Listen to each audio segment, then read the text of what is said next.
तच्छयोस्तु नमीमहे यशुक्र इव सूर्यो हिरण्यमदन्तमौघले यथा नो अदिते तरद्वज्वेन्द्रुभ्यो धातवे यथा नो धन्तरशुचिः सर्वं शुचिः असध्यानम् नमो गुरुभ्यो गुरुपादुकाभ्यो नमः परेभ्यः परमादुकाभ्यः आचार्य सिद्धेश्वर पादुकाभ्यो म्यो विश्वतो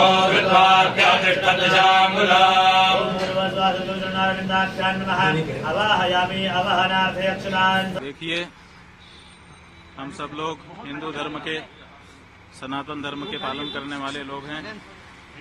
हमारे यहाँ पुण्य पाप की भावना बताई गई है। सबसे बड़े पाप गौघात आदि बताए गए हैं, लेकिन उससे भी बड़ा घात विश्वासघात बताया गया है। आपके जो उद्धव ठाकरे जी हैं, इनके साथ विश्वासघात हुआ है और इसी बात की पीड़ा बहुत सारे लोगों के मन में है। तो आज हम यहाँ पर उनके अनुरोध पर आए, उन्होंने स्वागत किया। हमने उनसे ये कहा है कि हम सबके मन में इस बात की पीड़ा है कि आपके साथ विश्वासघात हुआ। जब तक पुनः महाराष्ट्र के मुख्यमंत्री की कुर्सी पर आप विराजमान नहीं हो जाते, तब तक हम लोगों के मन का ये जो दर्द है, ये पीड़ा है, ये दूर नहीं हो सकती है। तो उन्होंने कहा है कि जैसा आप लोगों का आशीर्वाद होगा हम करेंगे। महाराज जी, जो हम हिंदुत्व की बात कर रहे हैं, जो विश्वासघात की बात कर रहे हैं, और ठाकरे से निकला वो कहते हैं कि हिंदुत्व हमारा हिंदुत्व है। बीजेपी कहती है कि हमारे साथ विश्वासघात हुआ है। देखिए, किसका हिंदुत्व असली है तो ये जानना पड़ेगा कि जो विश्वासघात करे वो हिंदू नहीं हो सकता है।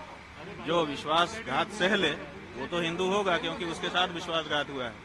तो जिन लोगों ने विश्वासघात किया वो कैसे हिंदू हो सकते हैं? नहीं, बीजेपी का कहना है कि पहले उद्धव ठाकरे ने बाकी लोगों के साथ मिलकर उनके साथ विश्वासघात किया और यही वजह है कि बाद में उत्तराधिकारी आपको बोलते हैं हम है, उनके विचारों के उत्तराधिकारी है। उद्धव जी बोलते हैं हम है, विचारों के भाई हम कह रहे हैं कि उद्धव ठाकरे जी के साथ विश्वासघात हुआ है।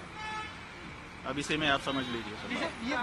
बीजेपी ने इसलिए पूरे महाराष्ट्र की जनता इस बात से पीड़ित है। सबके मन में इस बात का दर्द है। चुनाव में इस बात का पता भी चल चुका है।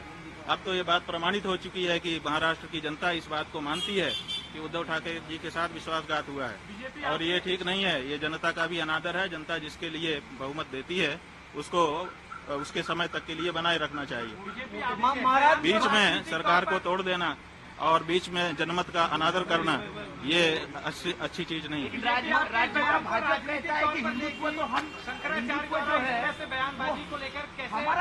भाई शंकराचार्य की बात नहीं है। शंकराचार्य जी क्या कहेंगे?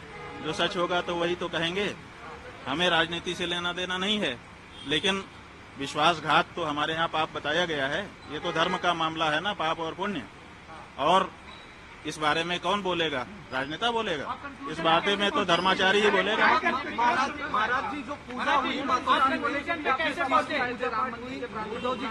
ये हमारे यहाँ परंपरा है कि जब गुरुजन पधारते हैं तो उनकी पादुकाओं की पूजा की जाती है, और उसी का विधि विधान के साथ पालन उद्धव ठाकरे जी ने सपरिवार किया। केदारनाथ दिल्ली में बन रहा है, प्रतीकात्मक केदारनाथ मंदिर बन रहा है दिल्ली में, उस पर क्या कहना है? देखिए, प्रतीकात्मक केदारनाथ नहीं बन सकता है। हमारे यहाँ शिव पुराण में 12 ज्योतिर्लिंग का व्याख्यान किया गया है। बताया गया है कि 12 ज्योतिर्लिंग होते हैं। 12 ज्योतिर्लिंगों के जहाँ नाम बताए गए हैं वहीं पर उनका पता भी बता दिया गया है। और ये कहा गया है, जैसे सौराष्ट्र सोमनाथम, पहले कहा सौराष्ट्र माने पता, उसके बाद कहा सोमनाथ।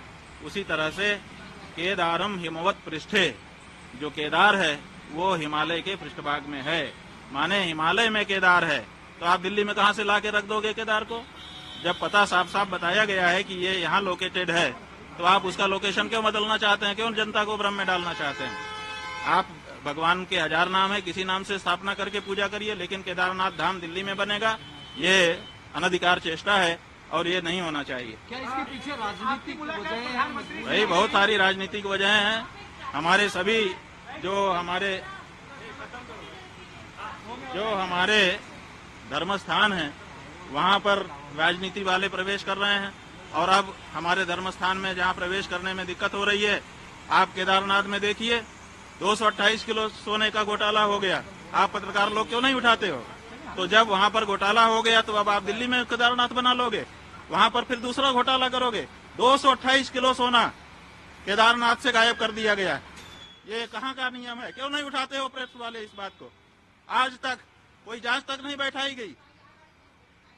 228 किलो सोना का घोटाला केदारनाथ में हो गया। कौन जिम्मेदार है?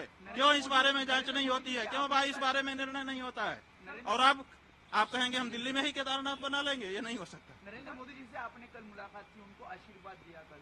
हाँ, वो हमारे पास आए थे, उन्होंने प्रणाम किया। हमारा नियम है, हम लोग आशीर्वाद देंगे, जो आएगा उसको आशीर्वाद देते हैं। नरेंद्र मोदी जी हमारे दुश्मन थोड़े हैं, हम उनके हितैषी हैं, सदा उनके हित की बात कह रहते हैं। जब उनसे कोई गलती हो जाती है तो हम उसको भी कहते हैं कि तुमसे ये गलती हो रही है। तो आपको लगता है वो हमारे दुश्मन नहीं है। उद्धव जी ने आपके जरिए बीजेपी के साथ वापसी को लेकर ऐसी कोई बातचीत? नहीं, हमारे जरिए हम कोई लाइजनर नहीं है।